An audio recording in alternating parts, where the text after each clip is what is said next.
You're listening to Sandwich Talk, a podcast about sandwiches, hot takes, and cold cuts.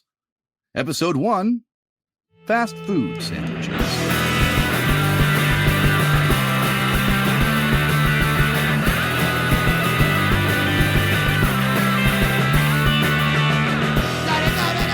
Welcome to Sandwich Talk. We are your hosts, the three muffleteers.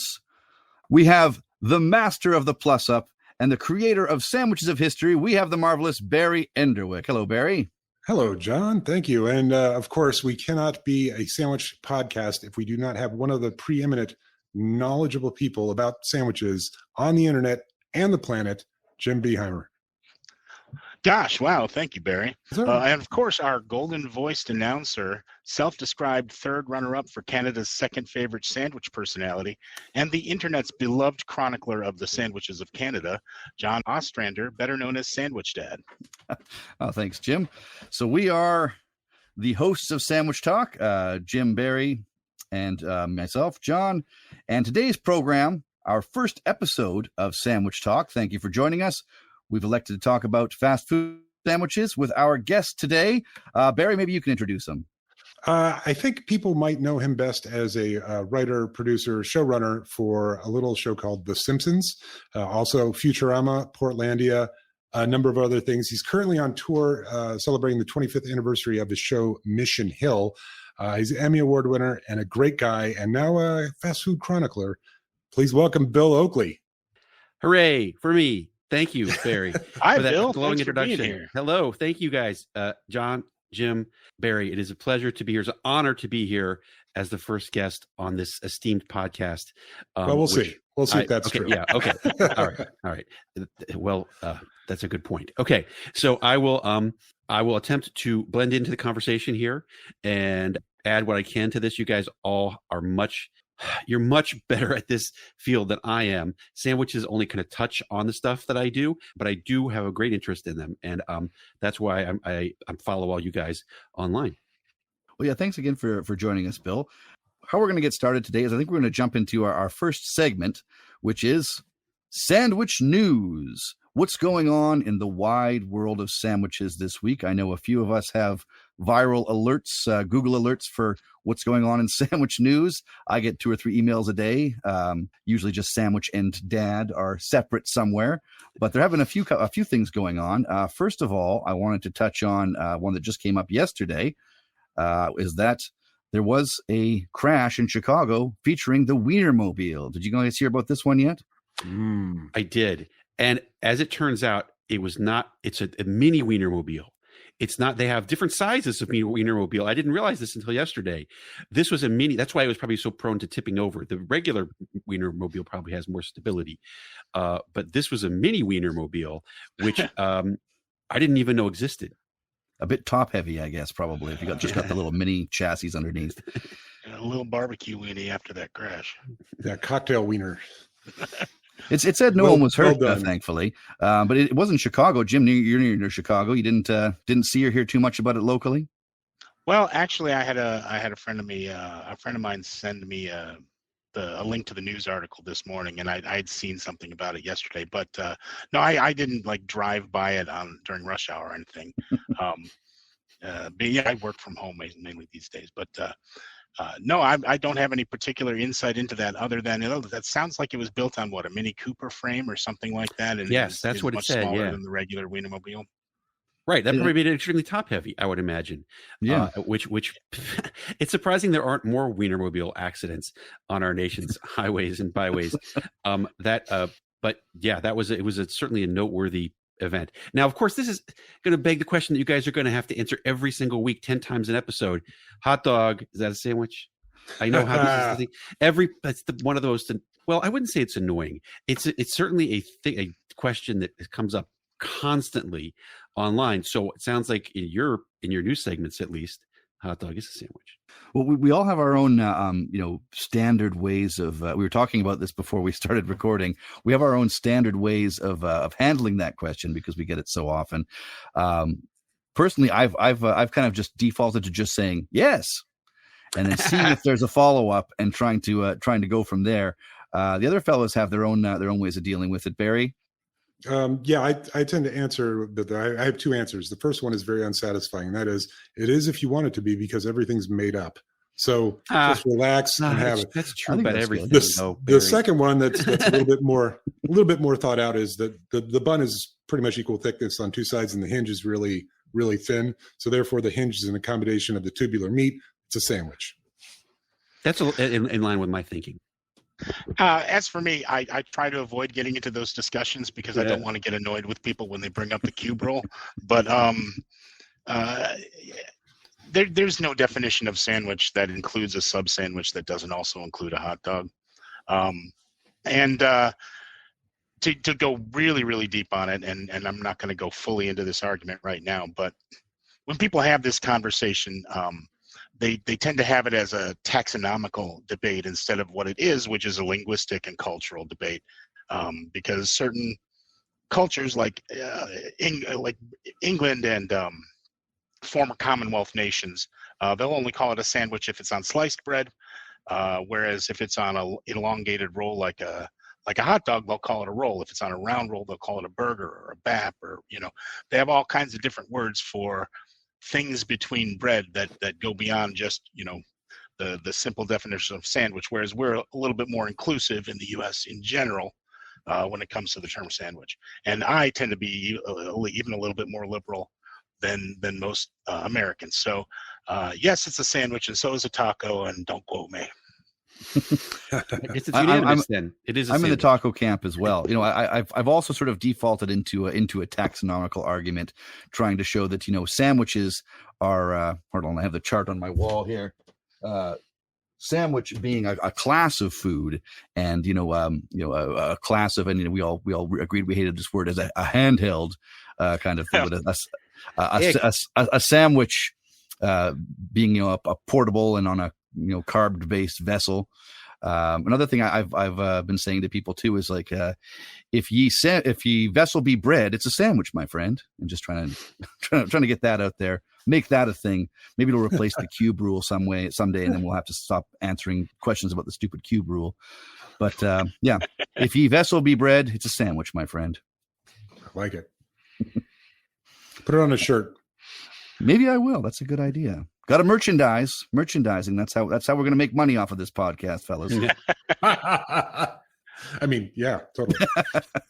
So maybe I can segue into a second news story, and I know this one was around maybe last week and the week before more than currently, but sort of the resurgence of the pickle sandwich I see pop up and go viral once a year or so, where it's essentially a deli sandwich, but instead of bread, they've kind of scooped out a giant pickle. Have you guys tried this? What do you think about that? I've not tried it yet. Bill, have you heard about this one? I have heard about it, and I've seen it online. In fact, I think Portillo's actually posted today a Chicago dog in a pickle. Personally, I find the whole concept nauseating. I like I like pickles on the sandwich. I like pickles on the Chicago dog, but that's an ample amount of pickle already, right? Yeah, I don't want that. I don't want any more pickle than that. Yeah, I have not tried it, and this to me falls under the category of stunt food. Yeah, and I think it's a little like the flavor of pickle is pretty strong, and it's just going to overpower everything in the sandwich.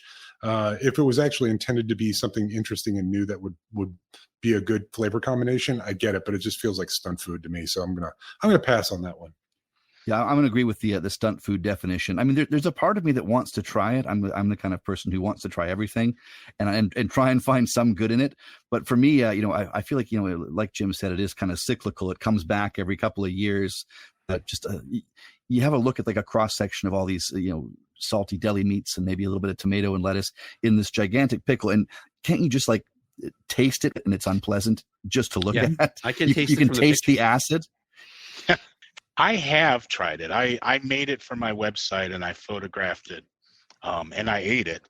And what I did was I went and got half sour pickles from a local place that makes them, and I bought half sour pickles that maybe weren't quite ready for prime time yet, so they were a little less acidic and maybe even a little less salty than pickles generally are. And I essentially did it up like a deli style sandwich with some I think it was turkey and corned beef and coleslaw and Swiss cheese and some Russian dressing.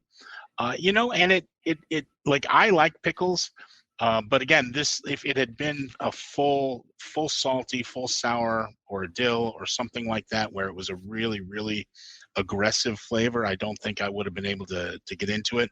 But as it was sort of halfway between that and a cucumber, and it was kind of refreshing. That I can see. If a half strength pickle is used, I can definitely see that being okay. But for me, like you said, full strength pickle, that's all the pickle's going to run the show. So not into it. I have seen before also a friend of mine, a creator up in Yukon, my friend Pavlina, tried to challenge me once by scooping out a cucumber, just a regular raw cucumber, scooping out the center and stuffing a hot dog inside of it. And trying to call that a sandwich, like a camping sandwich. And I didn't end up biting, but I kind of wish I would have. It does sound kind of refreshing, but also maybe not so much. But as far as a sandwich news, there's one other bit of sandwich news that we had sort of on the agenda. And this one just happens to include Selena Gomez being mentioned in the same breath as our pal Barry as well. I'm sure the romance rumors are flying around, Bill. I'm telling you. No. Let's not get Barry in trouble now, John. Exactly. Thank you, Jim. It's the you heard it here first, folks. I'm sure that you've seen it as well. It's the watermelon sandwich that just includes 2 watermelons as slices of bread, with pickles, cheese, balsamic, and usually arugula or basil, something like that. Barry, care to expand on that one? On there or something in there? Is there regular cheese? What kind of cheese is it? So when I did it, I used mozzarella cheese because I thought that's what it looked like in the person who originally posted it in her video. So I did it with mozzarella cheese with basil, balsamic reduction, and watermelon. And it was actually quite good. And don't get me wrong, that is also stunt food. But I felt like the watermelon wasn't going to be so overpowering because there was basil in there. There was balsamic in there. So you had sweet, you had herbaceousness to kind of offset it. I thought it actually worked pretty well. It tasted pretty good. I've seen those items on menus at fairly fancy restaurants during the summer. It's just that you don't pick it up with your fingers. It's on a plate. It usually involves feta too. Yes, feta, exactly. That's why I asked about cheese. So yeah, but that's how I felt when I tried it. It felt like a salad that you were holding in your hands. It was the watermelon isn't particularly suited to be bread because the whole point of having bread maybe is to not make the biggest mess in the world. I mean, it's fun. It's a good time. I enjoyed it. What I actually tried doing when I did it is I tried putting hamburger buns on either side of it to see if that would, but it kind of just muted the flavor of the watermelon, so it wasn't good. But yeah, it's just a handheld watermelon salad is kind of more what it felt like to me. Yeah.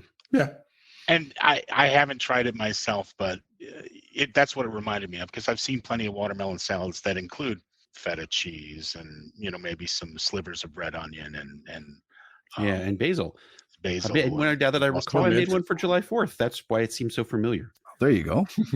Did you put pickles in yours though? The pickles were kind of the outlier on that sandwich. I was surprised by that. I was very surprised that the pickles worked with the watermelon. I did not expect that to happen, but it did. So, John, how did it compare to that other watermelon sandwich that you and I both did videos about, maybe, I don't know, last summer or the summer before last, where it was watermelon chunks in sort of a salad with cheese and some other things?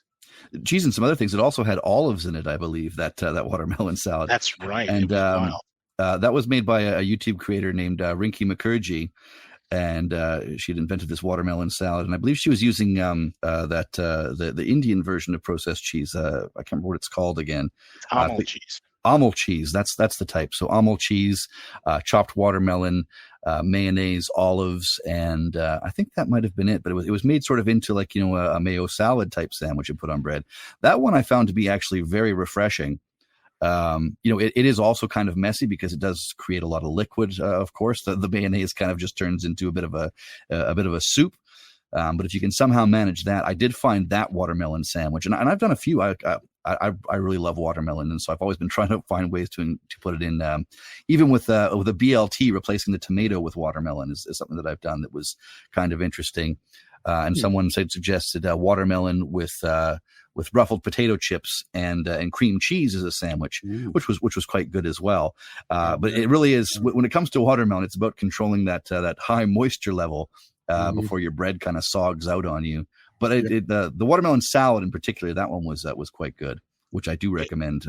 It did get quite runny, but and especially because I ended up sourcing the Amel cheese and using Amel cheese. And she didn't specify Amel specifically, but she said processed cheese, and it looked like Amel cheese to me. That stuff is really, really good. It's made with water buffalo milk. It has like a little bit of weird sourness to it, but otherwise is essentially a processed cheese, very similar to American. And so the cheese made the sandwich for me, but I'm also not a big watermelon guy. That's fair too. Yeah, if you're not a big watermelon guy, it might not be the most refreshing sandwich for you. The Amel cheese is something I haven't found yet, but I've been meaning to go looking for it now that I'm in a slightly bigger city with. Chip you a can. Yeah, I should look at the Indian markets first as well, because we do have a lot more here than we had in Whitehorse. So, well, any other items of sandwich news? Bill, do you have any other sandwich news coming up at all? I don't have any sandwich news to share. I think you have. You've pretty much cornered the market on this month's sandwich news. So I think so. I don't have any special news other than things we'll be discussing shortly. All right, perfect. Well, then maybe we can segue into the next segment, which is Sandwich of the Week.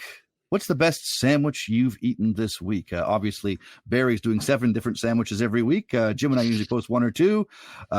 Bill, I'm sure you're eating at least a sandwich a week. Would you say so? Yes. And I will just dive right in and say mine is it's August. As we get into August here in Portland, it is tomato season. And I didn't even know that this was a thing until I saw these T-shirts 3 years ago called. Now I have 2 of them. The red shirts that just say mayo and tomato. Right? They come from this place called the Bitter Southerner. And I was like, what's that? Why would you have a shirt that says those 2 things? That's a sandwich. Mm-hmm. I mean, you guys know all this. I didn't know this. As a layman. Gotta be Duke's mayo, too. And a mayo. Yeah. Well, I prefer Blue Plate, actually, for those sandwiches. Okay. But enough. Duke's is excellent. It's just hard to get out here.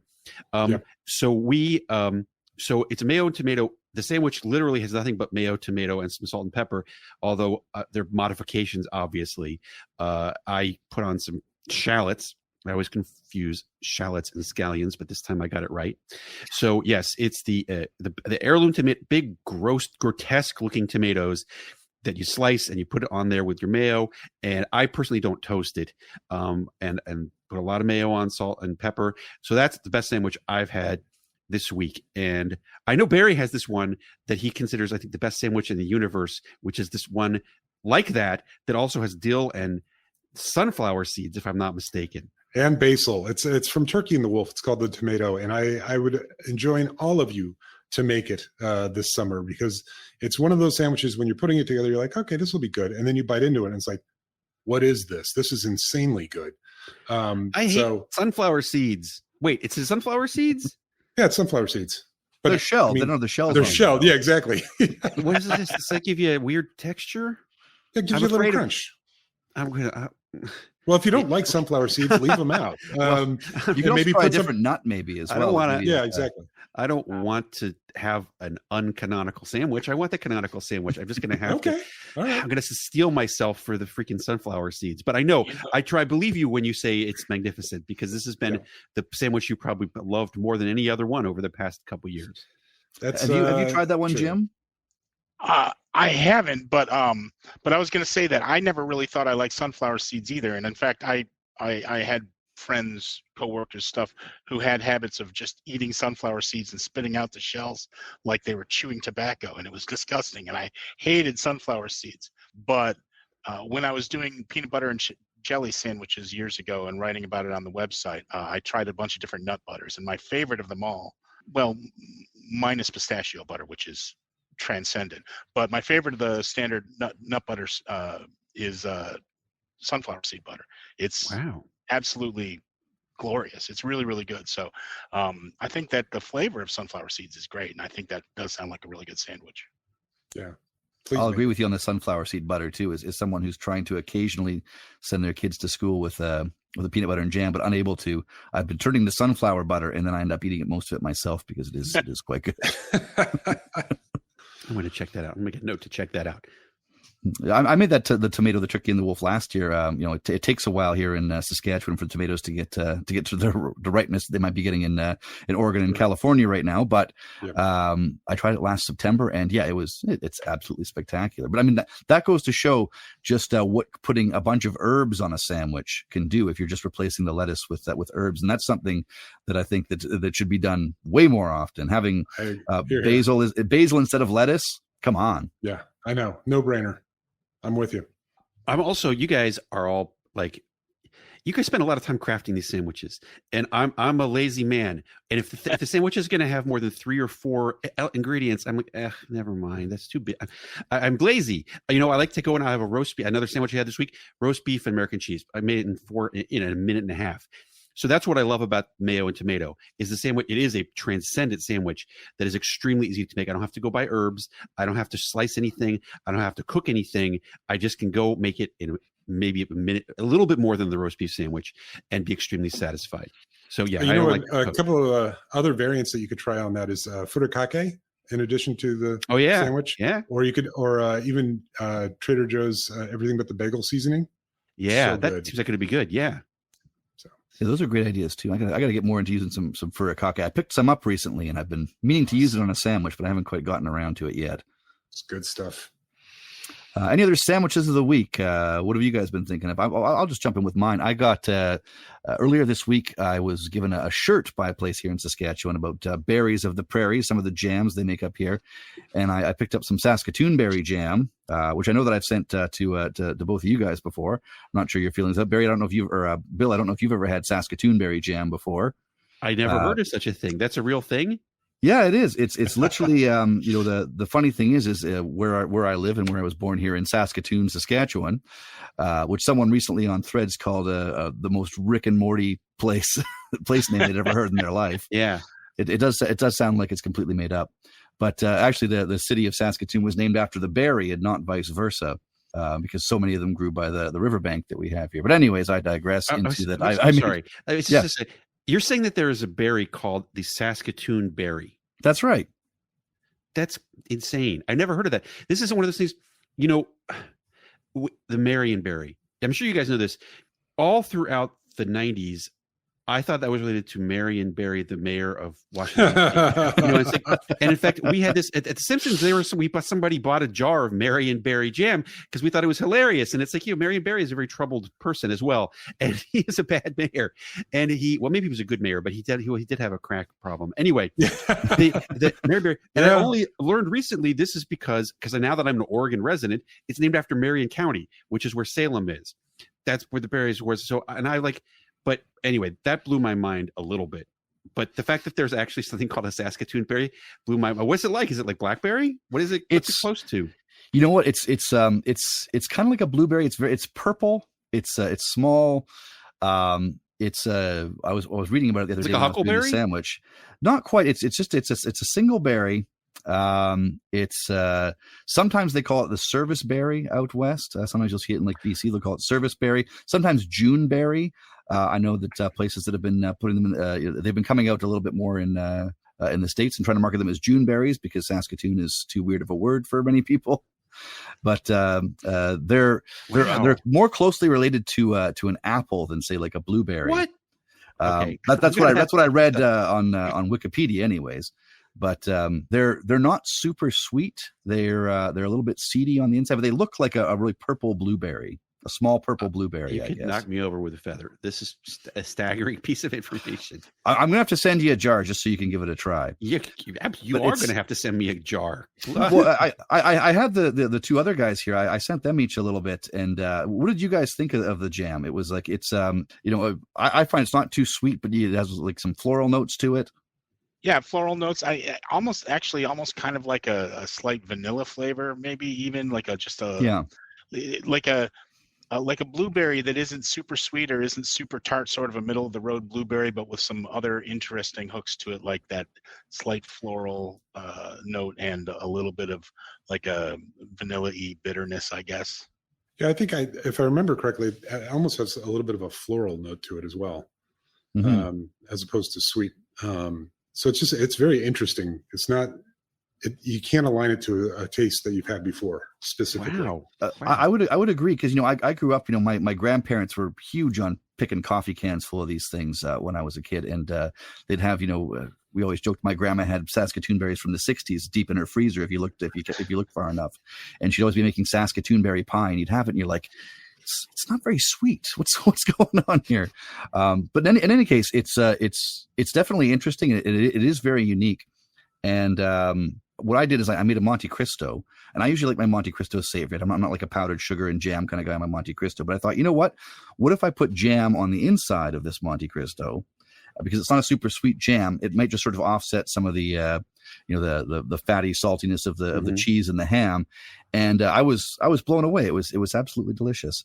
Wow. So I would recommend it. And like putting the jam inside the Monte Cristo, even if it's not Saskatoon, it was just sort of a milder jam, is something I would definitely recommend, because I couldn't believe how good it was.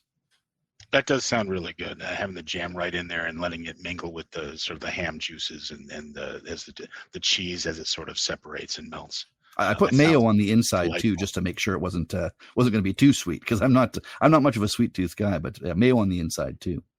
But yeah, Bill, I'll have to send you a jar of Saskatoon berry jam, because it is something that is kind of unique, and not to get all on a Saskatoon rant to all of you guys here. But come visit sometime, all of you. Barry, did you have a sandwich of the week you wanted to talk about?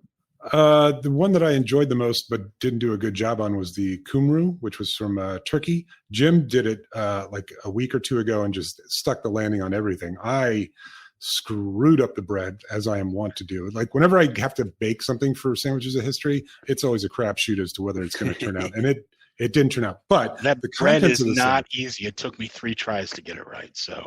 Oh, okay. I don't feel as bad. Don't feel so bad. But the flavors of the sausage and the cheese and the peppers and pickles, and it was fantastic. It was delicious. And so that bread, it's like the dough is like a sourdough, but it's like fermented in with something. Was it? You use chickpeas. Chickpeas, fermented chickpea. That's what it was. Yeah, you use cracked chickpeas, flour, salt, and water, and that's you create a starter. Then you create another starter from that with more flour. Then you make the bread itself, and when you make the bread, you have to paint it with this molasses water mixture and sesame seeds before you bake it. Wow. So it's very specific. Bill, are you going to give this one a try? It seems like it's pretty easy. No, I'm not even thinking about it. No, I know. I look at Barry's picture of it and imagine it, and then move on with my life. Yeah. So if you ever find yourself in Izmir, Turkey, that's where it's native to. So. Okay. Yeah, Bill was just doing a crossword puzzle as I was talking about it. That's how engaging that was. So. It was the New York Times 19 down last week, I believe. All right, sandwiches of the week. One other sandwich I just wanted to briefly touch on, speaking of sandwiches that are transcendent, is that one of the first sandwiches that I ever made when I was starting out doing Sandwich Dad stuff was actually one of your sandwiches, Bill, the transcendent sandwich of excellence. And I was hoping you'd talk a little bit about that for us. Okay, well, this is a sandwich that I claim to have invented, although basically everybody who ever reads about it says this is it's a sort of a Anglo-American Cubano, which I guess is true. It's a grilled cheese sandwich, except there are you get those pickle slices that are the long slices. You put those inside, and you put Coleman's mustard inside. That's the key ingredient. I never had Coleman's mustard until a couple of years ago, and it like blew my doors off. It's like, if you haven't had it, it's a British mustard that has kind of the same zing as the hot Chinese mustard, but a little bit more mustardy flavor, I guess I would say. And it really makes it, I don't know, there's something about it that's incredibly special. That's about as complicated as I ever cook. And I only cook it once a year probably, but I always love it. I call it the transcendent sandwich of excellence because I couldn't come up with a better name. That's too complicated, but you get it. It's really a simple thing. If I had the skills to make a real Cubano, I'd probably do that, but I don't want to have to roast pork and all that other crap with the sandwich press. So this is my version of it. I think I don't think that it's a version of the Cubano at all. I think it is your own original thing. Oh, thank you. You're not putting even roast pork in it. You're specifying mustard, and I believe one of the first rules is don't get fancy with the bread, right? Boy, do I hate fancy bread. Yeah, I don't mind. I'd say I don't like I don't like the bread intruding upon my sandwich. Same with the hamburger. Like when I go to a barbecue, and this happens all the time in Portland, believe me, you go to the barbecue and they're making hamburgers and they got whole grain buns, or they got these hard buns that are like made that have like seeds and crap all over them. And no, for a hamburger and for a hot dog, plain white bun, as plain as can be. For a sandwich, I like white bread, but I will modify it with, I'll get the thicker white bread. I'll get the fancier white bread. But like, I know people always want to say, and probably because they're health conscious, God bless them, they want to have whole grain bread, or they want to have something else. And yes, the number one thing about this sandwich of excellence is just use white bread, please. That's all. That's what I request of the people who are trying to make it. I've often said that a great sandwich starts not with great bread, but with the right bread.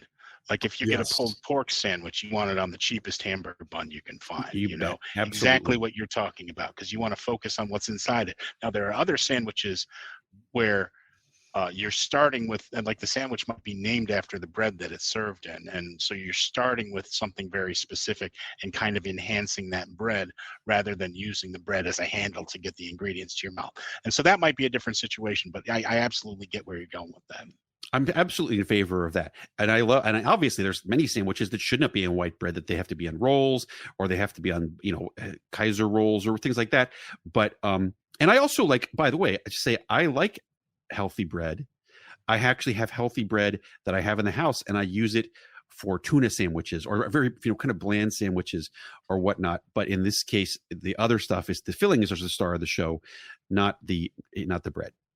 Typically for me, I buy two kinds of bread every week when I go shopping, and that's, I buy white bread for Sandwich Dad, and I buy whole grain bread for my kids, because they're not allowed to have white bread. They have to have the shitty whole grain bread that they can take to school, so that everyone thinks I'm a good dad. That's awesome. Yeah, that is good. Hey, did we get Jim? Sandwiches Week, just real quick, and it's not like it's anything super special, but you guys know that for my website, I'm basically researching and writing, kind of doing a deep dive on 3 different sandwiches every month. And so for the past week, I've been working on a sandwich, a Scottish breakfast sandwich that features a very specific sausage called Lorne sausage, or sometimes square sausage. And so when I was doing this, I made what's called a morning roll in Scotland, which is sort of it's essentially like a dinner roll, but a little bit bigger, kind of puffy, and they bake it real hard so it gets a nice thin brown crust on top. You made the roll? You baked it yourself? Yeah, I made the roll. Wow. Yeah. Well, I tend to go all out for authenticity. Anyway, and so the Lorne sausage that I made, I don't think I did the best job making the Lorne sausage. Like it should have had more fat in it. It tastes good, but I'm not super sold on the texture. But that morning roll with a couple of strips of bacon in it and some brown sauce, that is killer. And I have a couple different varieties of brown sauce in the fridge right now. I have HP sauce and I have chef sauce, which I'm just trying for the first time. And HP is still my favorite in general, but this chef sauce on some bacon, forget about it. It's really, really good. And that's all I have to say about my sandwich of the week. There's a brown sauce I've been meaning to try in there's a British import section in one of my local grocery stores. There's a different one. I can't remember what it's called, but I gotta try some more brown sauces. Is it Daddy's sauce? I know that it might be Daddy's. That might be the one. Not tried that one I just saved a link to a video of a British woman who has a recipe for making brown sauce that I want to try. Ooh. Isn't it like a million different things? 1 million might be overstating it a little bit. But yeah, no, it is, there's a fair amount of ingredients in it, but I like to cook, not just make sandwiches. So yeah, fair enough. Go for it. Well, that seeing that would be pretty interesting. Yeah. Because what is it? Isn't there like fruit in it or something? There is some fruit in it, but I didn't have it memorized. I bookmark things so I don't have to remember them. That makes more sense. Just so for people who don't like me, brown sauce is what would the American equivalent would be A1 sauce? Is that close? What would be the American equivalent? It's like a smoother, sweeter version of A1 sauce. Like it's not like A1 is super acidic and kind of tangy, right? Brown sauce is a little like back off of that and sweeten it a little bit and puree it so that it's very, very, very smooth. It's close to it. It's also not far off of like Japanese tonkatsu sauce. Mm-hmm. It's not exactly like either. but it's in that sort of realm. Mm-hmm. Yeah, I feel like the A1 sauce and the HP sauce are like in the same bottle, like very very similar, like sort of long square bottles. Yeah. All right. So sandwiches of the week.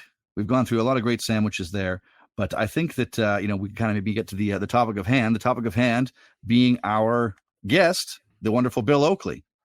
Thank you. So I wanted to sort of I know that Barry sort of introduced some of the work that you're doing as well. I can't remember how we were going to introduce Bill and how to get to the topic at hand because I didn't actually write it down. I just tried to memorize it. I did too, and that was a mistake. Yeah. Well, I think we were going to segue into something by turning to Bill and saying, "Hey, Bill, would you like to tell us about what you're doing these days? You have any projects that are going on that maybe touch on the subject at hand?" I do. Well, I'd say just for a little bit of background, I actually don't work in TV that much anymore. My main project for the past 4 years has been this immense thing that I do for Audible, which is a show, it's a radio show called, the first one is called Space 1969, starring Natasha Lyonne. I wrote all 10 episodes of it. It became a bestseller, and they ordered a sequel, which is Space 1972, which I've now spent the past 13 months writing and still have another 2 months of. So that's my regular full-time job. Now, but the other half, and the reason that I've probably been asked here today, is that I do food stuff on Instagram. That Bill Oakley is what it's called. And basically, every day I post a whole bunch of stuff, including stuff people send me from all over the world on my Instagram story. And then every so often I make a video. And I make basically once a week, approximately, some food-related thing, stuff that I saw at the National Restaurant Show, my fast food I had on my trip to Canada, and or fast food in general. I used to just exclusively do fast food, but I find that the fast food landscape in general has kind of stagnated, that there aren't that many interesting things coming out. Only Taco Bell does new things, and they're just the same old crap, just remixed with a different sauce. I've actually I'm pretty sure Taco Bell's R&D department is like 5 stoned guys in a basement somewhere. Totally. And they always get publicity for it. They're absolutely, they're unmatched in terms of getting publicity for nothing. Happens every week.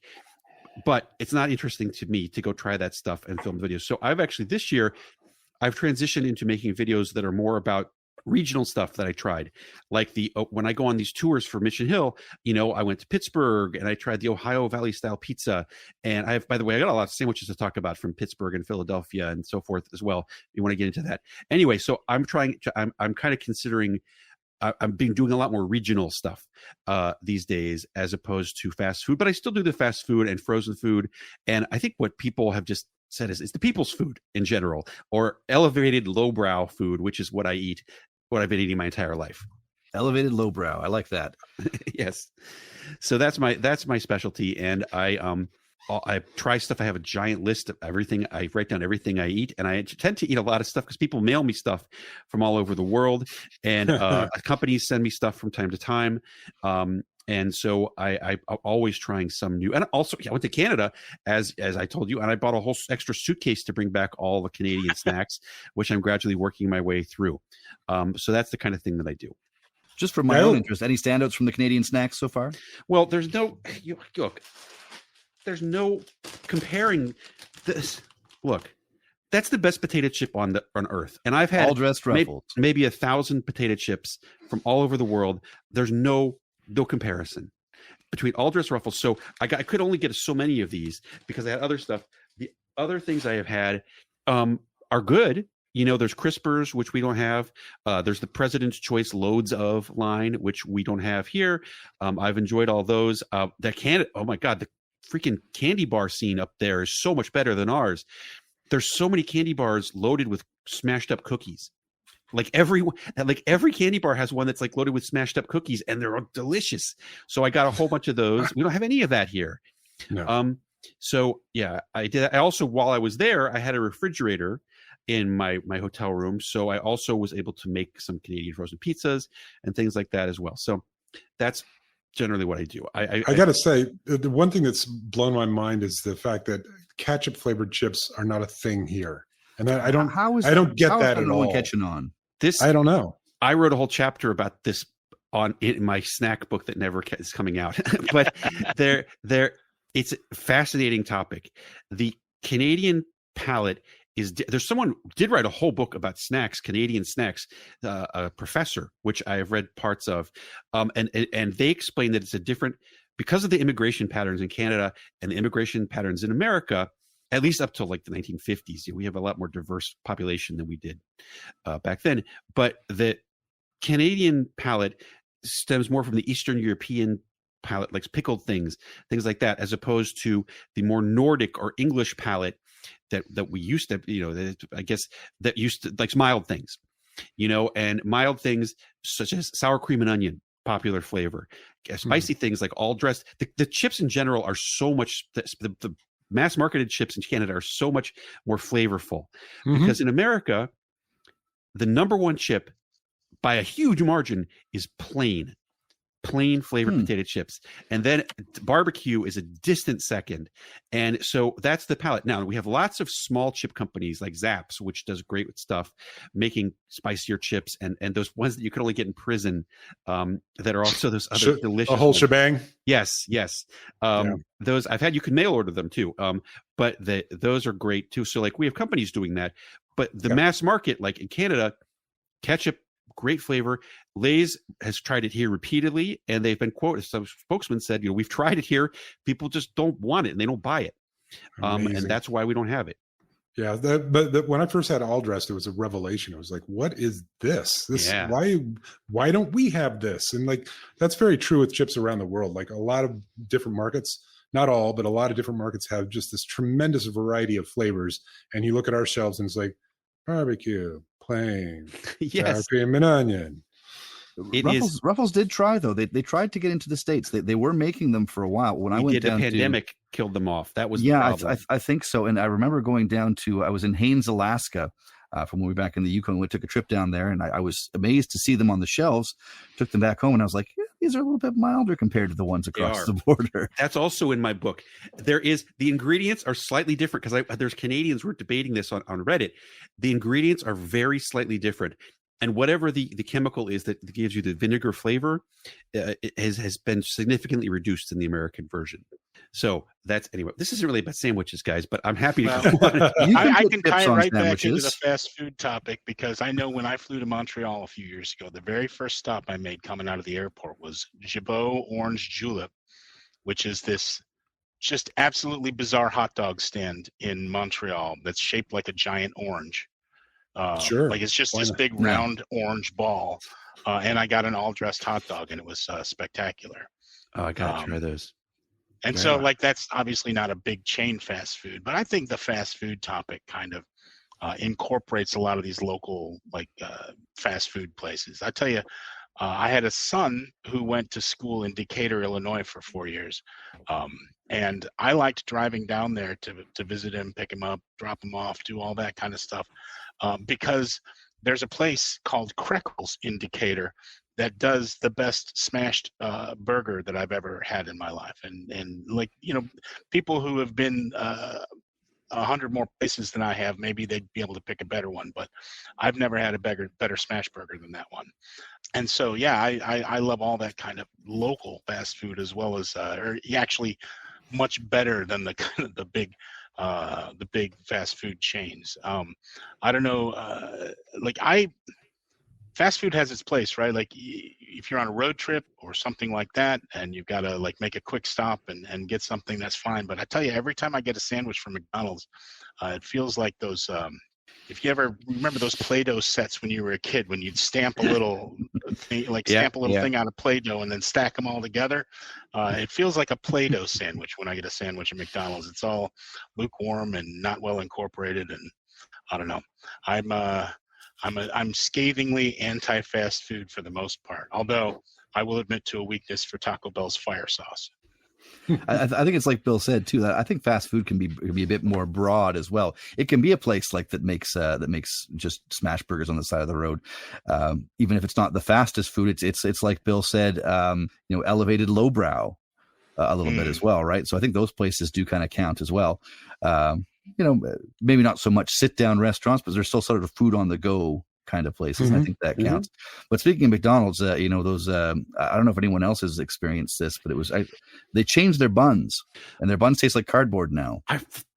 My most popular post of the year was about this on Instagram, and it was literally just a rant. It was 10 photos with text on them explaining how they ruined their own burgers with these new buns. I don't have to bore you with the thing. They claimed, McDonald's claimed up last year that they were implementing this new program to change the recipes, make the cheeseburgers and the Big Mac and some other items more delicious, right? And part of this process was changing the buns, right? And basically what they did is the buns are thicker and chewier on the cheeseburger, and they want to be the star of the show, and they're not. And so after eating McDonald's cheeseburgers, my favorite fast food item since I was a child was McDonald's cheeseburgers. I have finally given up on them because they are the bun is too chewy and it's too obtrusive. And the only way to combat this is to get either extra cheese on the cheeseburger or something else to offset the chewy, thick bun. And it makes me so mad that they did this, because I've been supporting that freaking cheeseburger my whole life, and they wrecked it.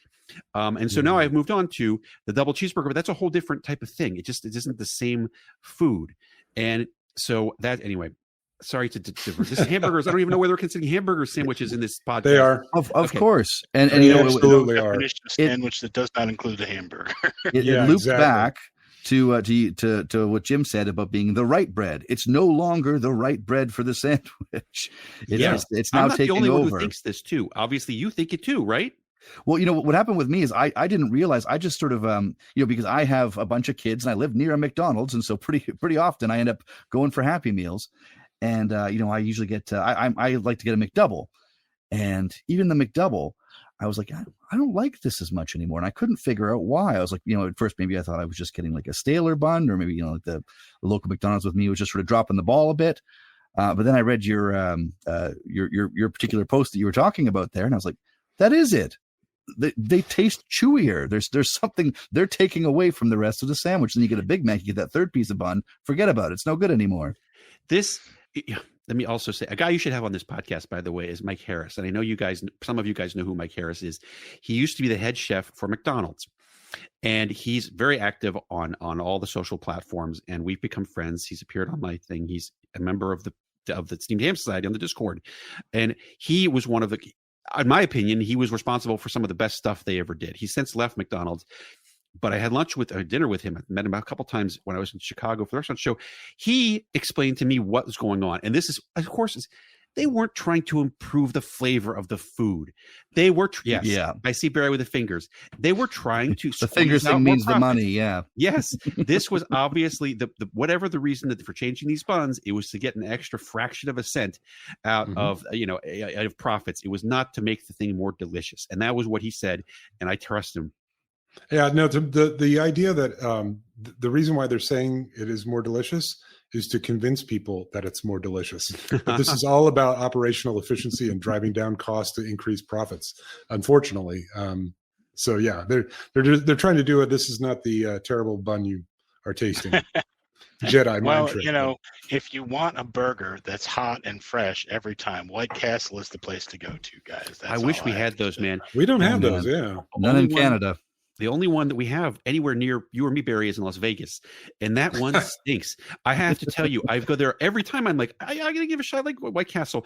That one, it's always super crowded and filthy and filled with disreputable people of every type. And the food stinks. The food stinks. And it's like, I would love to have White Castle at a well-run branch of White Castle, but I've never been to one. A ringing endorsement, folks. The branch of White Castle exists. It's kind of like a step up from Waffle House, maybe. But they low key they have the best widespread fast food breakfast sandwich, which is a regular slider minus the pickles plus a fried egg. Oh wow, that sounds great. It's hot. That egg is just smoldering hot. When it goes into the bun, and so is the patty, and you can get it with like the jalapeno cheese, which is essentially like a pepper jack, and it's melted. It's all combined. It's all sticking together. It's not falling apart into pieces like the Play-Doh sandwiches. That's like if I'm going out for a fast food breakfast, which is the meal where I usually eat fast food because I'm lazy in the morning and don't want to cook for myself. White Castle burger is what I get. That I'm envious of you. I will say that the frozen White Castles are the best way to have a hamburger with no work. I've been eating them since they introduced them in like 1991, and they're really good. And it just takes a minute to open that. You open the plastic wrap, microwave it for a minute. Really good, and they're certainly way better than all the restaurant White Castles I've had in my unfortunate attempts to try them. That's the only one I've ever had too, is the microwavable ones. I like those, and you can customize them too. I I put pickles on them, or some relish, or some different types of mustard. I still love those, and they're probably one of the things that they've been responsible for my poor diet for 30 years. Those particular burgers. I've never had a thing from White Castle. So. You got to try the frozen burgers, Barry. Okay. Sorry. I will. So apparently, and not to just like really drill into this White Castle topic, but apparently there's a recipe for Thanksgiving stuffing made out of White Castle burgers. Yes, I've seen. Oh, wow. That. It sounds pretty good. I haven't tried it, but there's a local food writer here in Chicago named David Hammond, who wrote a piece about it a few years ago. And I think David has more elevated tastes than I do, and he wasn't too into it. But I think I'd like to give it a shot. Yeah. Please do. I would love to see that. It sounds good. I would definitely give that a shot. Put that on a Thanksgiving sandwich. Yeah, Hell exactly. I'm into it. So just to flog the dead horse of White Castle a little bit longer here. Where are all the White Castles? They're not on the West Coast. Are they just sort of like there's obviously some in Illinois? Are they? You're almost never more than a mile away from one in Chicago. Oh wow! Okay. I've been told that at New least Jersey, the East Coast, New Jersey, is the place to get people. People who have told me about this said you got to go to one in New Jersey. That's where all the best ones are, allegedly. But I think that's they're probably in the East Coast. Yeah, it's sort of like the Ohio, Illinois, New Jersey. It seems like there's a band of states where they have all the best fast food there, man. Like the White Castle belt. All the Indiana is the locus of this. I can tell from one of our Steamed Ham Society members lives in Indiana. They have everything there, at least in terms of fast food. Right. If you ever find yourself in Indianapolis, there's a little tavern that's open for lunch called the Working Man's Friend, and they have a pretty spectacular burger that you should check out too. Okay, write that one down, guys, because it's definitely worthwhile. Actually, Jim, I was going to ask you because I was just on a podcast with Thomas Powell Jr., who lives in Chicago, and he was telling me about a place. He says the best burger in Chicago, Kuma's Corner. Kuma's is famous for burgers that have 800 wild toppings on them and are named after metal bands. Some of them are good. Some of them are less good. There was a time when they were really, really hot, 15, 16 years ago, when it was like a 2-hour wait on a typical weekday to get in there and get lunch. I haven't been to Kuma's in a while, but they're okay. They're a little bit much for me. I'd rather go to Top Notch Beef Burger on 95th Street and get just a really plain cheeseburger or a patty melt. But I'm old. I'm an old guy. I'm getting back to breakfast sandwiches because I know that breakfast fast food sandwiches are definitely a thing. Has anyone else? I don't know if you had it when you were in Canada, Bill. In Canada, basically, the breakfast sandwich isn't necessarily going to be the Egg McMuffin or anything like that. Typically, it is the Tim Hortons breakfast sandwich. I'm not sure if anyone's ever delved into that at all. Did you get one, Bill, or no? No, I only had one thing at Tim Hortons was the pizzas. Yes, and I knew that people were sending me there as a joke because they think the pizzas suck, and I was all in for that. I was totally fine. I ordered every pizza they had. They ranged from acceptable to poor, and it was. I thought I had fun doing that. I didn't have anything. I had a donut in the airport from Tim Hortons, maple donut, but that was the entirety of my Tim Hortons experience. So and that's fair. The breakfast sandwiches are kind of good though. I'm sure they're not too different from the Dunkin' Donuts breakfast sandwiches. They're basically the same thing, just cross border these days. It seems like maybe they're a bit better given the look on Jim's face when I said that. Here's the thing: I actually eat breakfast from Dunkin' Donuts relatively often too because I like the coffee there. The breakfast sandwiches are awful. Their eggs have a really, really weird texture. The balance is all off. The bagels are toasted completely dry with no spread on them. They're pretty bad. That That's a sounds shame. awful. Yeah, out west here, my breakfast sandwich is a breakfast burrito. That makes sense. Living a Western lifestyle.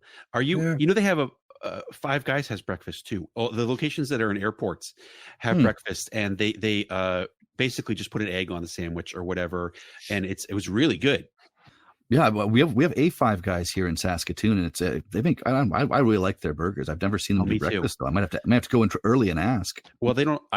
My suspicion is they won't be open. It's only the ones that are. I think in airports they insist that everyone be open at 7 a.m.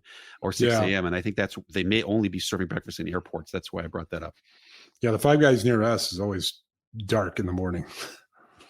It's that, and their burgers are great. I totally agree. I think those are among, if not the best fast food burgers, but they hardly qualify as fast food given the immense price and the fact that it takes a while to get them. It's like, yes, they're not, they are good.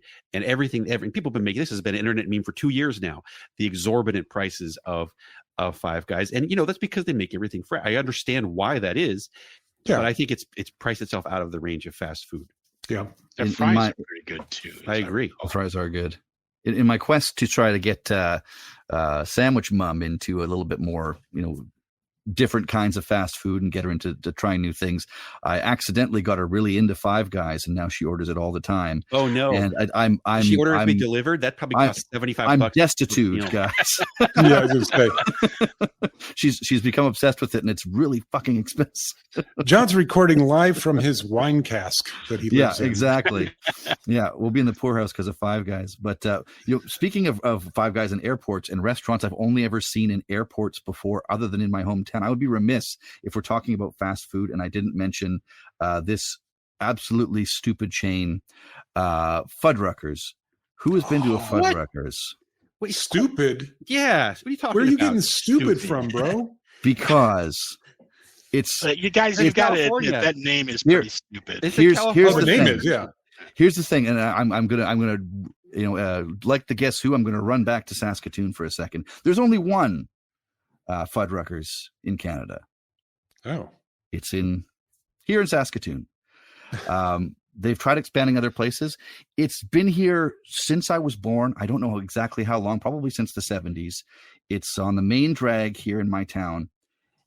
There's a lineup out the door every Friday and Saturday, and has been for like 40 years.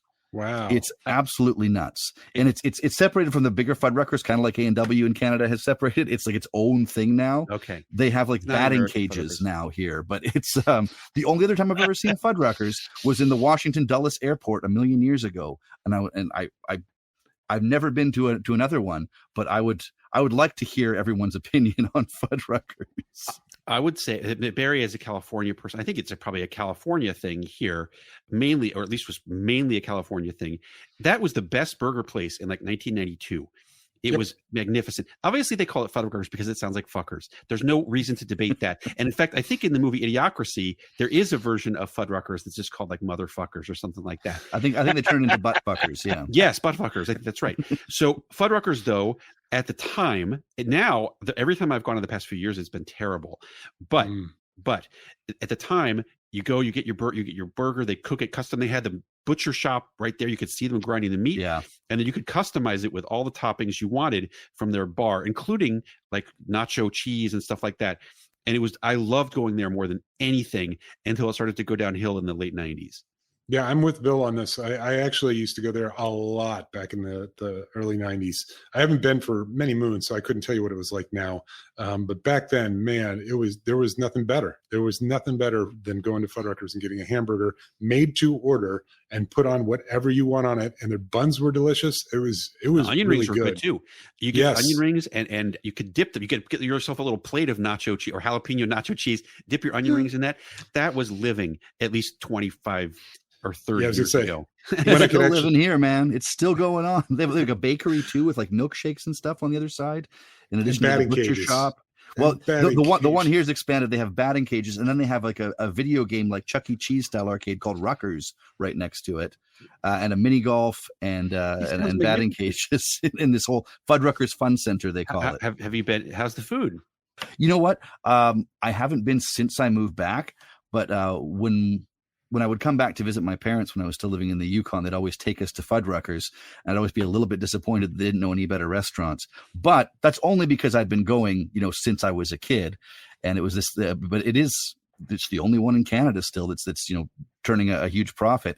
It's still completely packed, and they used to have a thing too that was kids eat free, I think, on Thursdays and Fridays, so it was always super packed. You get a crappy little kids burger, but it's the same thing. They have the butcher shop. Where they have up to like a whole 1 pound burger that you can get, and the pump cheese and the sauerkraut, and you build your own burger. They changed the fries, and everyone was upset about that recently, but I think they've kind of gotten over it. But I would be remiss not to mention it because it's just such a weird local institution, just sort of separately from every other franchise in the States. So. Yeah, I've never been to a Fuddruckers, I got to admit, but to me, it just always kind of looked like, a Denny's in a trench coat and glasses. I don't know. A little bit. It definitely is unique in that you build your own burger kind of thing. And the pump cheese really is, that is something, getting to dip your fries in it or onion rings in it. Yeah, it was delicious. And at the age that I was when I was frequenting the place, I could handle it. Now, I don't think I could. Yeah, I'm not waiting in line for it anyways. That's kind of what I was getting. Yeah. maybe go ahead, go to the putt golf course instead, but that might be about it. Yeah.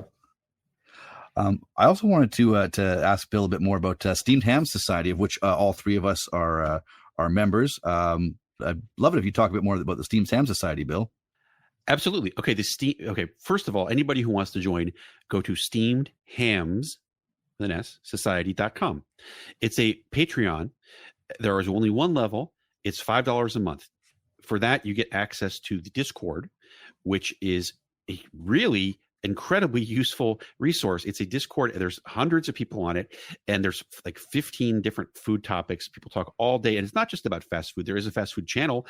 There's a gardening channel. There's a thing about home cooking. There's some serious professional barbecue guys in there. And there's also people who are like vegans and stuff. It's a great place to talk about food 24/7. And it's really fun. Plus you get access to the merch. We have Steamed Ham Society merchandise. And once in a while, there's special things that I send out as well. And we have live streams once in a while, that kind of thing. But in general, we used to have more levels, but it became too complicated. So I consolidated it all down into the Discord, which was my favorite part of the whole thing. And don't forget that there's also 3 world-class sandwich experts at least. Absolutely. You guys are valuable resource. The 3 hosts of this podcast are all on that Discord from time to time, as is some of these other people like Mike Harris from McDonald's and Jonathan Mays, who's the editor-in-chief of Restaurant Business Magazine. And they're all on there periodically, as well as dozens of other people who are either civilians or, food bloggers and so forth. I've had some very, very interesting interactions on there. I've really enjoyed. I'm glad that you joined the last month or so, but I've really, really been enjoying the discussions there so far. Well, and not to mention in the sandwiches section, there's I guess all over there's actually an emoji of Barry. Yes, a reaction emoji. It's terrific. Yeah, I love that one that people use that. That is hilarious. I don't know what motivated someone to do it, but I think it's funny. I haven't yet figured out exactly what emotion is being conveyed by that, but I consider it sort of an enigma. Approval.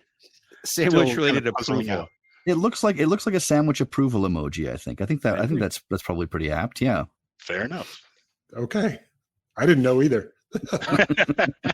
It's my face. I'm like, it means something. Well, you could use it for anything if you wanted to. That's true, right? Yeah, I would just go on there and I'll just put the emoji on every post. Obnoxious and rude. All right, let me just look at my list here real quick. So I know that we've been at it for a while now, and I think we wanted towards the end here to give our guest an opportunity to turn the spotlight around and see if he had any questions for the sandwich experts here. So, Bill, you got any sandwich-related questions you want to try and stump us with, or just get our opinions on? Yeah, I have a question that is going to be incendiary, perhaps to not. Okay, so this is the question that I saved up for you guys. There's a few topics that whenever I post about them, especially on Twitter, that are food-related, that always cause a huge uproar. I think Barry knows where I'm going with this. They cause uproar. There's people have very polarized opinions about things. Sometimes it's about styles of pizza, but the two most polarizing topics that always cause trouble are: is it okay to put ketchup on a hot dog? Because there's a lot of purists out there who are furious at the idea that anyone will put that. They get really mad about that, because that's not what I'm going to ask you guys. This is the question that makes everybody mad, and I know where I stand on it. Miracle Whip, yay or nay? Oh, I love boy. Miracle Whip, by the way. I love Miracle Whip. People hate a lot of people on the internet hate mayonnaise, but they really, really hate Miracle Whip, and I don't know where that hatred comes from. So I want you guys, maybe you all going to get in a fight, and this is going to be the last episode of this podcast. So y'all disagree so strongly about this topic. All right, here we go. First off, let people put ketchup on their hot dogs if they want to. I live in the Chicagoland area, and I used to be an anti-ketchup guy, but you know what? Just let people enjoy things the way they like to enjoy them. Absolutely. Miracle Whip. I grew up on Miracle Whip. I grew up calling Miracle Whip mayonnaise and not liking actual mayonnaise because it didn't have that tangy zip that they put in the advertising materials. So when, eventually I grew up and I learned, hey, mayonnaise is this and Miracle Whip is this, and I moved away from it. But Miracle Whip is still the absolute perfect thing for a few things. Number one, a bologna and American cheese sandwich with mustard and Miracle Whip. I don't need any lettuce on there. I don't need any pickles or anything like that. 2 slices of bologna, 1 slice of American cheese, Miracle Whip, and mustard, yellow mustard, not anything fancy. Number 2, my mom's deviled eggs. She uses Miracle Whip in her deviled eggs, and they are spectacular, and nobody else makes deviled eggs like my mom does. Number 3, when I was in college and I had a small group of people that I hung out with, and we'd go out to the bars, and we'd go back to one of their apartments after, everybody would always ask me to make them a grilled cheese sandwich. And the grilled cheese sandwich had Miracle Whip and mustard spread on the inside and then was toasted on the outside in the pan until it was melty. So a grilled cheese sandwich with Miracle Whip and mustard on the inside, not Coleman's mustard, but I am hooked on Coleman's mustard since you brought it up earlier. I like anything that blows up my sinuses the way that stuff does. But anyway, we're talking about 30 years ago. 30 plus years ago. And back then that grilled cheese sandwich was our typical after the bar snack. So I don't necessarily advertise it, but I think Miracle Whip has its place. Well said. Yeah. Okay. So first of all, I agree with Jim. If someone wants to put ketchup on their hot dog, put ketchup on the hot dog. It doesn't do you any harm that they putting ketchup on a hot dog. So knock it off. The other thing is on Miracle Whip, I did not grow up with Miracle Whip. I did not have that. We didn't even ever had it in our house. I think I had it when I was in my 20s. I don't love it. I don't hate it. It exists, and I'm sure, as Jim just pointed out, there's applications where it's appropriate. It's kind of when like people ask me like, what mayonnaise do you use? And it's like, well, for the show I use an organic Whole Foods mayonnaise because it's just mayonnaise neutral. But I love Duke's, I love Blue Plate, and I love Kewpie, and they all have different flavor profiles, and they work for different sandwiches in different ways. So when I'm making something for myself, not for Sandwiches of History, where I'm trying to replicate a recipe, I'll choose that. So same thing. Miracle Whips clearly has a place. I'm not familiar with it because I didn't grow up with it. Well, so for me, very reasonable response. Sorry, Bill. Absolutely. No, that's completely reasonable. And unfortunately, I'm not going to be the one to flip the table here and start cussing everybody out because again, I don't care if people like Miracle Whip. I don't think I've bought Miracle Whip probably in like 20 years. But just Jim describing the bologna sandwich, which by the way is the standard bologna sandwich that I make myself probably way too often. When I'm like, I'm too lazy to film something, I'm just going to make this bologna sandwich. I just use whatever mayonnaise I have around. But I kind of want to pick up some Miracle Whip now and see if it's better because Bill was anxiously nodding his head when Jim was talking about that bologna sandwich. And now I'm like, well, shit, maybe I'm missing it. Maybe I need to get some Miracle Whip instead of mayo on my standard bologna sandwich. I cannot wait to hear what your opinion is. I'm going to do it. I'm going to do it 100%. And, same thing with the grilled cheese. Putting the mayo and the mustard inside the grilled cheese. I didn't know about that until I was in probably my late 20s too. They're putting the mayo and the mustard in the grilled cheese, and that's a game changer too. But I'll try with the Miracle Whip as well. As for the hot dog question, yeah, put everything. I like putting whatever you want in your hot dogs. I've been trying to experiment. I don't think I've made a standard hot dog in like months because I'm just trying to. I'm trying to figure out what the prime hot dog topping is that isn't ketchup, mustard, or relish or whatever. And one thing that I've kind of been moving toward, talking to a friend about this the other day, is this is kind of flipping the tables back again. I'm starting to be of the opinion that maybe mustard doesn't belong on hamburgers. Oh boy, I can live with that. That's interesting. I think that's possible. I think that's very possible. But think about it. Which burgers in, like you say, let's just even go like with like fast food and commercial burgers. Most of them probably don't have mustard on them. Most of them just have like a burger sauce. When you think of the burger condiments, you think about there being like a mayo based sauce. You think about mustard, ketchup, maybe pickles or relish, tomatoes, lettuce, and onion. But I'm kind of thinking, I don't think mustard needs to be there. I think you already got acidity from the pickles and the tomato and and possibly ketchup if you're into that thing. But that's something that I'm kind of I just realized this yesterday. I thought I should bring it up to flip that ketchup question for a minute. So that's really interesting, and just maybe a little bit of supporting evidence is years ago, right? 30 years ago, I worked at Wendy's for a couple of years when I was 19, 20 years old. And there's a very specific order that they put their condiments on, and it goes mayonnaise, ketchup, pickle, onion, tomato, lettuce, mustard. But the mustard doesn't go on the bun with the rest of the condiments. It gets spread on top of the patty or the cheese if there's cheese on the patty. And so the mustard is almost like an afterthought and not one of the core condiments on a Wendy's burger. Almost more an ingredient in the burger itself. In this grill skills video, but that's the way we made them. I think mustard actually does belong on a hamburger. I do think that it interacts well with finally pickle. some controversy. I don't think it's a substitute for the pickle. But again, to thine own self knock out. Do whatever you like, whatever makes you happy. Do that. I actually also want to talk about, though I do not condemn people for putting ketchup on a hot dog. I have this quote from Mike Royko, who was a Chicago writer decades ago, that I love about that very topic that I want to read you guys. And he says, "No, I won't condemn anyone for putting ketchup on a hot dog. This is the land of the free. And if someone wants to put ketchup on a hot dog and actually eat the awful thing, that is their right. It is also their right to put mayo or chocolate syrup or toenail clippings or cat hair on a hot dog. Sure, it would be disgusting and perverted, and they would be shaming themselves and their loved ones, but under our system of government, it is their right to be barbarians." That's pretty good. By the way, if you ever find yourself in Vancouver, check out Japadog. It's fantastic Japanese like hot dog cart, and all the hot dogs have Japanese ingredients added to them, and they're just fantastic.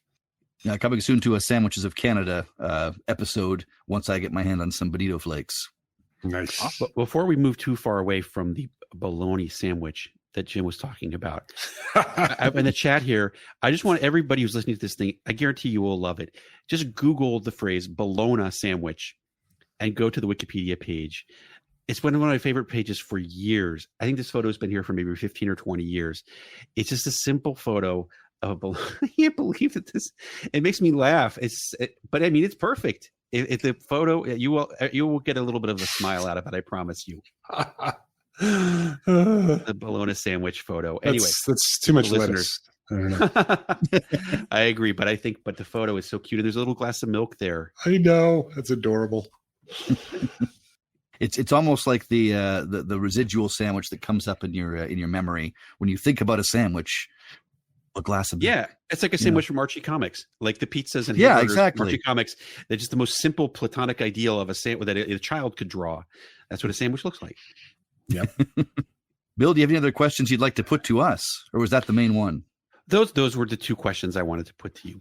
And I should also say, by the way, you don't put ketchup on a Chicago style hot dog.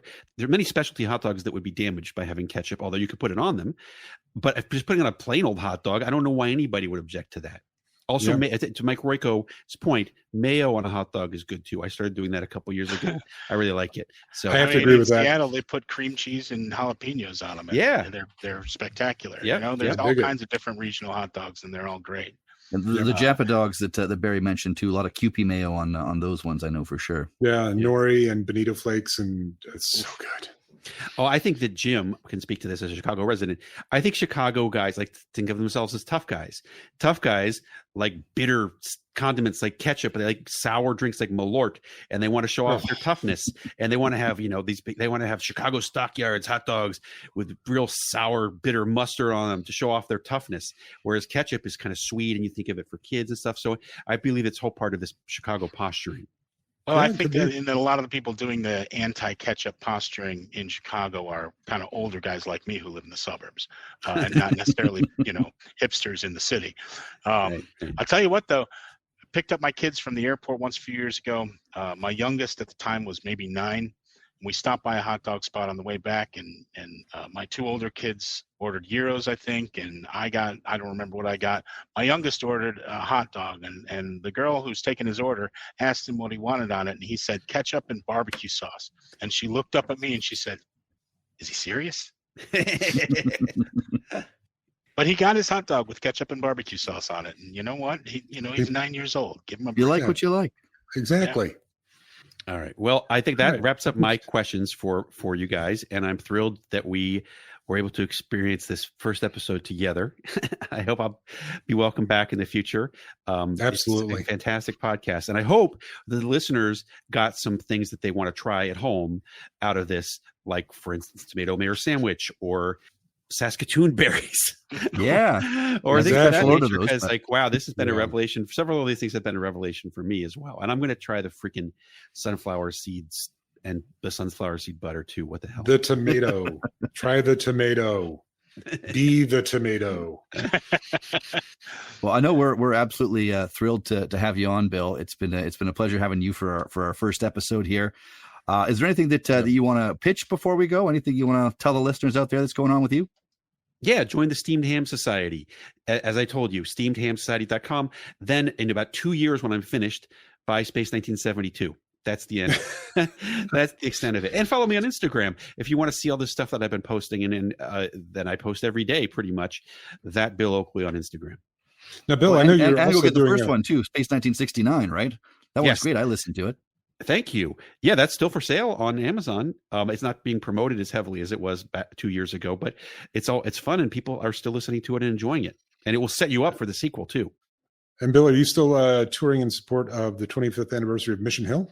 I am. And for people who don't know what the heck I'm talking about, Josh Weinstein and I, my writing partner, after we left The Simpsons, created a show called Mission Hill, which was a Simpsons-y show, but about people in their teens and 20s that was canceled almost immediately, but got a second life on Adult Swim.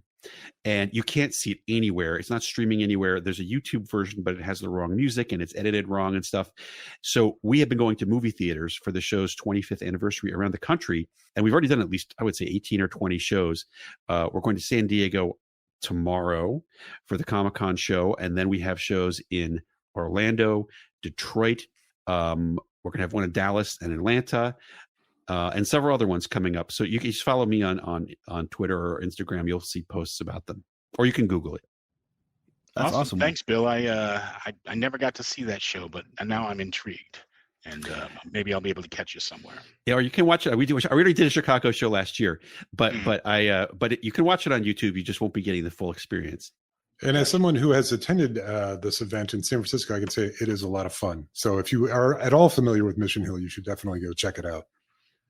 If you ever come to Saskatoon with the show, Bill, I would definitely come. It was kind of big in Canada for a while. I know. On our Teletoon. Cartoon network. Yeah, Teletoon. yeah. I think we are Canadian fans. We have some serious Canadian fans. I think that the problem is that there's not enough of them to pay for the plane tickets to get there. And I think they're spread out so wide. I think Vancouver is the one likely show, maybe Toronto, probably not Saskatoon. If you want to drive 900 miles or more to Vancouver, we would welcome you.